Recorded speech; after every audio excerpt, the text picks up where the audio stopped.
lii en direct la nii Mbour kenn nettalu ma ko Mbour maa ngi nii taxaw man la Ousmane Ndiaye Ponce maa ngi nii taxaw kenn nettalu ma ko direct la nii ñu ngi nii tey di mardi il fait quelle heure même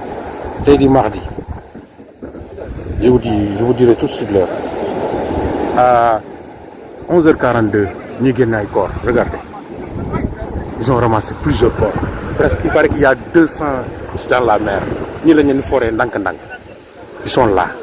du ay lépp mun nañu foraat léegi benn fii tout de suite foraat léegi benn corps bu ko fi jar pour quelle raison lan moo ko fi jar ah yàq àdduna sa famille ku demut ku dig ba yàlla jël ko fi tey nan la waa këram nu ñuy demee tey du ñu misère ba dee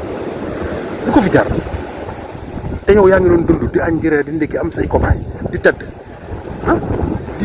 di dem say kër copain ngeen di dajee di waxtaan di dem def la neex di dund biir Sénégal bu màggal jotee nga dem màggal bu Tiwaawan jotee nga dem Tiwaawan bu Kaolack jotee nga dem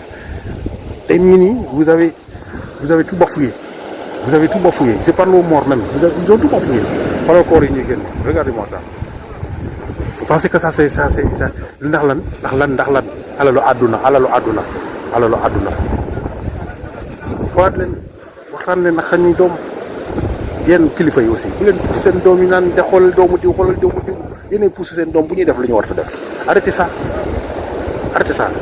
ou bien képp koo xam ne nii ndaw nga gis sa waa kër ñu ngi lay pousse pour nga dem à l'immigration nga dem jël gaal